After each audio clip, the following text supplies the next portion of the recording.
A paz do Senhor, meus irmãos. Eu vou falar irmãos, englobando tanto irmãs quanto irmãos. Cumprimento a cada um com a paz do Senhor Jesus Cristo, que é a paz que excede todo entendimento, é a paz que vem dele. Aleluia. Como ele mesmo diz, a paz que ele dá, ele não a dá como o mundo dá. A paz do mundo é falsa, é uma paz ilusória, mas a paz de Cristo não. Essa é a verdadeira paz. Meus irmãos, eu estou passando aqui para falar algo que veio no meu coração nesta manhã, né? E eu vou estar postando aqui no canal apenas no direcionamento do Espírito Santo de Deus. Não vou estar postando qualquer coisa, não, né? Mas lembrando que eu vou estar postando aqui no canal, eu creio que vídeos de louvores, eu louvando, para nós estarmos juntos adorando ao Senhor, testemunhos para nossa edificação, oração, sonhos, que muitas das vezes o Senhor tem me dado sonhos e eu tenho sonhos para contar, que eu vou contar no decorrer do comando do Senhor, e palavras eu vou estar deixando aqui da parte do Senhor, amém? Então, meus irmãos, é o seguinte, eu estava fazendo a leitura da palavra hoje e me veio algo no meu coração, na minha mente. Eu até escrevi num papel e eu senti de estar postando aqui, amém? O título disso que veio na minha mente vai falar a importância de uma vida com Deus, né? Eu estava lendo lá em Números 28, se não me falha a memória. E foi a partir do texto de Números que me veio isso na mente. Só que eu vou estar deixando aqui um outro texto bíblico para ligar com isso que eu vou falar. Meus irmãos, a importância de nós termos uma vida de oração é algo assim que tem que ser uma prioridade na nossa vida, né? E aí a gente pode pensar assim, lógico, com certeza, eu não tenho dúvida disso, sim. Mas o que falta muitas das vezes em nós, meus irmãos, é a prática disso. Porque às vezes nós ouvimos, mas nós não praticamos. Aquilo fica na nossa mente, mas nós não colocamos em prática. É igual um projeto que muitas das vezes nós temos. Nós até temos a condição, mas não colocamos em prática. E a oração é colocar em prática, é orar mesmo quando nós não queremos, mesmo quando a preguiça bate, mesmo quando o desânimo bate, mesmo quando os problemas, as perseguições estão aí, mas a oração nós não devemos deixar ela de forma nenhuma, e tudo isso é com a prática, porque a vida de oração é o nosso relacionamento com Deus, né? E eu creio que o Espírito Santo de Deus me trouxe um exemplo ótimo no meu coração essa manhã, que foi o exemplo do cônjuge. Não sei se o nome certo que eu pronuncio é assim, mas eu vou estar pronunciando assim. Se estiver errado, os irmãos me perdoem. Então, como eu disse, o Senhor, ele me trouxe esse exemplo de cônjuges, do nosso relacionamento com o nosso cônjuge, né? Então, se a minha vida, eu vou me citar como exemplo. Se a minha vida com o meu esposo não tá bem, provavelmente o meu relacionamento com ele não vai estar legal, né? Se eu não estou bem com ele, provavelmente eu não vou conseguir olhar muito para a cara dele. Estou citando um exemplo, meus irmãos. Eu não vou conseguir olhar para ele com aquele olhar de amor, eu não vou conseguir falar com ele palavras carinhosas, né? Muitos podem pensar que esse exemplo é um exemplo fútil, é um exemplo que não tem nada a ver, mas foi algo que veio para mim, no meu coração e na minha mente, por isso eu estou falando, porque é apenas um exemplo, é apenas um exemplo. E esse exemplo eu achei ele bem plausível, porque verdadeiramente, para mim estar em comunhão com o meu esposo, eu tenho que estar sempre ali, né, perguntando para ele, meu bem, como é que você tá? Tá tudo bem? Onde você está agora? Você já almoçou? Sabe? Tá ali, né? Com ele. Não tratar ele mal, independente que ele muitas das vezes possa me tratar mal ou eu tratar ele mal. Eu estou citando um exemplo, tá, meus irmãos? Então, assim, meus irmãos, é o nosso relacionamento com Deus. Muitas das vezes nós não queremos orar, né? Porque nós achamos que estamos desagradando ao nosso Deus, né? E aí a gente fica com vergonha de orar ou não quer orar porque a gente pensa assim, já tá tudo ferrado mesmo, eu já não tô bem, eu já pequei contra Deus mesmo, então eu vou deixar a oração para lá. Só, meus irmãos, que isso é um engano da parte do adversário. E ele tem usado dessa estratégia para enganar a muitos. E por conta disso não conseguimos manter firmes uma vida de oração com Deus. Deus, ele é o nosso Pai. Aleluia. Nós precisamos manter esta vida de oração. Mas eu não quero. Mas eu não estou bem para orar. Eu só oro quando eu estou bem. Não. Não pode ser assim. Nós precisamos orar mesmo quando a gente não esteja bem. Nós precisamos estar diante dele, mesmo quando a gente até mesmo não tenha palavras, mas a gente vai glorificando, adorando, sendo sincera, porque é isso que Deus quer, ele não quer hipocrisia, mas sinceridade, dizendo, Deus, eu não estou bem. Senhor, eu não tenho nem palavras, mas eu estou aqui, eu vou chorar e te glorificar aqui, porque tu és digno. Aleluia, glória a Deus. Eu sei, meus irmãos, que o nosso relacionamento com o nosso Deus não chega nem perto de um relacionamento humano, né? Então eu citei apenas o exemplo do relacionamento do cônjuge porque foi um exemplo que veio. Aleluia, glória a Deus. Mas a palavra do Senhor, ela vai dizer assim, que aquele que diz que ama a Deus, que nunca viu, mas não ama seu irmão a quem vê, é mentiroso. A Bíblia chama-nos de mentiroso. Se a gente diz que ama a Deus, a gente não vê a Deus, mas a gente está dizendo para ele que ama ele, né? Mas a gente não ama aquele nosso irmão que a gente vê, então a gente está mentindo. Então, o nosso relacionamento com Deus, ele vai se basear também no relacionamento nosso com o nosso próximo. E isso vai além do cônjuge, do marido e mulher, né? Então, meus irmãos, eu vou estar deixando aqui um texto bíblico, que vai se encontrar em Mateus. O capítulo é o capítulo 4. Capítulo 4 do Evangelho de Mateus vai dizer assim: Então foi conduzido Jesus pelo Espírito ao deserto, para ser tentado pelo diabo. E tendo jejuado 40 dias e 40 noites, depois teve fome. E chegando-se a ele o tentador, disse: Se tu és o Filho de Deus, manda que estas pedras se tornem em pães. Ele, porém, respondendo, disse: Está escrito: Nem só de pão viverá o homem, mas de toda a palavra que sai da boca de Deus. Então o diabo transportou a uma cidade santa e colocou-o sobre o pináculo do templo e disse-lhe: Se tu és o Filho de Deus, lança-te daqui abaixo, porque está escrito que aos seus anjos dará ordem a teu respeito e tomar-te-ão nas mãos para que nunca tropece com o teu pé em alguma pedra. Disse-lhe Jesus: Também está escrito: Não tentarás o Senhor teu Deus. Novamente o transportou o diabo a um monte muito alto e mostrou-lhe todos os reinos do mundo e a glória deles, e disse-lhe: Tudo isto te darei, se prostrado me adorares. Então disse-lhe Jesus: Vai-te, Satanás, porque está escrito: Ao Senhor teu Deus adorarás e só a ele servirás. Aleluia. Eu vou repetir esse versículo 10, meus irmãos. Então disse-lhe Jesus: Vai-te, Satanás, porque está escrito: Ao Senhor teu Deus adorarás e só a ele servirás. Aleluia, glórias a Deus. Meus irmãos podem ver aí que o adversário do Senhor, ele foi tentar ao nosso Deus, né?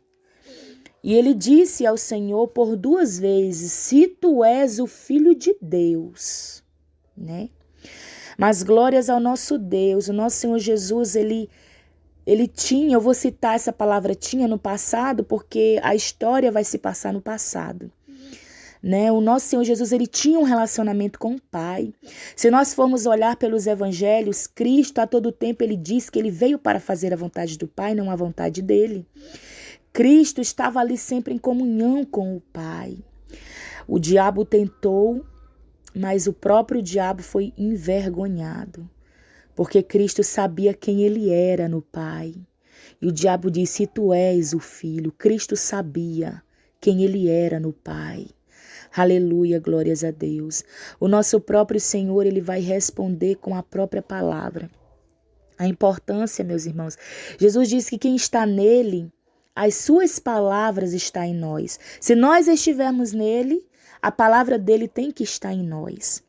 Então, meus irmãos, o Senhor ele vai também falar lá no livro de Oséias, que me veio agora à memória, que o Senhor ele vai dizer assim: o meu povo é destruído por falta de conhecimento. Muitas das vezes nós passamos por perseguições e aflições e não conseguimos resistir porque nós não temos o conhecimento devido da palavra, porque a palavra de Deus não está em nós ainda, porque nós ainda não estamos em plena comunhão com o Senhor. Aleluia, né, meus irmãos? E que nós possamos ter um relacionamento mais íntimo com Deus, com a palavra dele, em oração, aleluia, para que nós venhamos verdadeiramente, como Cristo diz, estar com a nossa casa alicerçada na rocha, porque se nós estivermos firmados na rocha que é Cristo, podem vir os ventos, os vendavais, as tempestades, elas vão vir, porque Cristo não vai dizer que não vai vir. Vai vir, é misto que o servo do Senhor passe por perseguições, por aflições. Sim, nós não estamos isentos disso. Mas se nós estivermos verdadeiramente em Cristo, a nossa casa ela não cairá, porque ela vai estar na rocha, ela vai estar firme. Por que tem muitas casas que caem? Porque está na areia. E Cristo vai citar esses dois exemplos. Então vamos nos aproximar mais de Cristo, meus irmãos, em oração. Orar, orar, orar, orar. Ler a palavra, ler a palavra, ler a palavra. Aleluia. Servir a Deus verdadeiramente. Como o nosso Senhor Jesus vai dizer aí no verso 10. Ele vai dizer: vai-te, Satanás, porque está escrito: ao Senhor teu Deus adorarás. Olha a adoração, a nossa adoração, meus irmãos, tem que estar voltada totalmente para Deus, não é em coisas e não é em pessoas. E o Senhor também vai dizer: e só a Ele servirás. Muitas das vezes nós temos que ver ao que ou a quem nós estamos servindo, né? A que ou a quem nós estamos servindo. Às vezes nós não adoramos imagens de escultura, mas nós adoramos objetos, nós adoramos pessoas, mesmo sem perceber. Às vezes nós estamos servindo ao nosso corpo, à nossa carne, ao nosso eu, ao nosso egocêntrico, e não estamos servindo a Deus, como Cristo vai dizer. Somente a Deus devemos adorar e somente a Ele nós devemos servir. Aleluia, glória a Deus. A palavra do Senhor, ela também vai dizer assim, que nós devemos nos submetermos a Deus e resistir ao diabo. Submeter, meus irmãos, a nossa alma, o nosso corpo, o nosso espírito a Deus. Estarmos sujeitos ao nosso Senhor. É fácil? Não é, meus irmãos. Porque quando Deus nos manda fazer algo que a nossa carne não quer fazer, como exemplo, orar, o nosso próprio Senhor, ele vai dizer que nós devemos orar sem cessar, vigiar e orar, porque o espírito está pronto, mas a carne é fraca. Aleluia. Então nós devemos, quando Deus nos manda orar, quando o Espírito Santo nos convida a orar, mesmo quando a nossa carne não quer, mesmo quando o nosso eu não quer, por qualquer outro motivo, não é fácil. Não é fácil. Quantas das vezes eu fui levada a orar sem querer? Quantas das vezes eu fui levada a me ajoelhar com uma dor tão grande que eu não conseguia nem ter palavras. Mas eu via o quanto que é importante a obediência. Obedecer mesmo sem entender nada. Aleluia. Moisés, ele foi levado por Deus a libertar o povo hebreu, a Israel que se encontrava cativo há mais de 400 anos, mesmo sem ele entender, porque Moisés não entendia o porquê que Deus havia chamado ele para esse papel. Por quê? Porque Moisés, ele dá vários exemplos para Deus de que ele não era a pessoa certa. Aleluia. Mas Deus queria tão somente a obediência, mesmo sem Moisés entender. Vá, Moisés, vá. Independente dos exemplos que você está me dando, mas eu serei contigo, Moisés, vá. Então somente obedeça, Moisés, que no final tu entenderás. E aí, meus irmãos, a Bíblia vai dizer, lá no livro de Números, que Deus ele vai levar Moisés a ver a terra prometida a Israel. Deus vai mostrar para Moisés a terra. Aleluia! E eu acredito que os olhos de Moisés se alegram com aquilo. Porque tudo aquilo foi proporcionado por Deus. Mas Moisés deixou Deus usá-lo. Aleluia! Então que mesmo quando a gente não entender, mas que a gente tão somente obedeça à palavra de Deus e ao Espírito Santo de Deus, porque é a palavra e o Espírito que nos conduzirá à morada do nosso Pai. Jesus diz, filhinhos, eu vou preparar lugar e vou voltar para que onde eu estejais vós também. Mas para isso, meus irmãos, precisamos obedecer. Não se deixem enganados por falsas filosofias. A Bíblia diz que no final dos tempos muitos apostatariam da fé, iriam atrás de falsos profetas, enganadores, filosofias vãs, filosofias para massagear o seu próprio ego, mas não vos deixem enganar, porque a porta do céu ainda é estreita e não passou por reformas. Aleluia, a palavra de Deus ainda é o nosso GPS, o Espírito Santo de Deus ainda é o nosso condutor. Aleluia, então que possamos tomar posse dessa palavra em nome do Senhor Jesus. E se nós ainda não estamos firmados na rocha, não é vergonhoso, meus irmãos. Não é vergonhoso, mas que a gente possa nos arrepender e admitir que ainda não estamos com a nossa casa firmado na rocha e correr atrás, porque enquanto há vida, há esperança. Que nós possamos sair do engano hoje, que nós possamos abandonar tudo aquilo que quer nos prender à terra hoje, o nosso ego, o nosso eu, parar de servir os nossos membros. Quando eu falo membros, eu falo a carne. Parar de servir a nossa vontade, de adorar aquilo que não é digno de adoração a não ser o nosso Deus. Parar de servir aquilo que não é digno de ser servido a não ser ao nosso Deus. E para isso nós precisamos fazer uma escolha, meus irmãos. Por isso Deus nos deu livre arbítrio. Deus tirou todo o povo de Israel do Egito, mas nem todos entraram na terra prometida, porque foram escolha deles. Aleluia.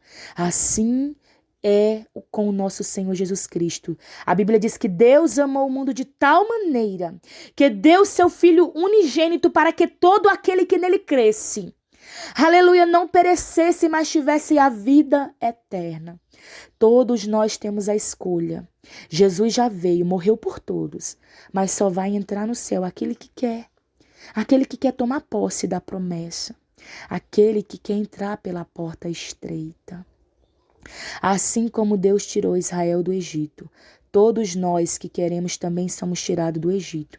Mas para entrar na terra prometida precisa de obediência. Para tomar posse da nossa herança que está em Cristo Jesus, precisa de obediência. Vamos ler os evangelhos, meus irmãos. Vamos ler o que Cristo falou. Não é só coisas aprazíveis ao nosso ego, não. Teve coisas muito duras que o Senhor Jesus também falou, como a questão de ser um discípulo dele. Amém? Que o nosso Senhor possa abençoar grandemente a cada um de nós, que ele possa continuar tendo misericórdia de nós e nos instruir, para que um dia nós possamos nos ver na eternidade. Amém? Deus abençoe a paz do Senhor Jesus Cristo.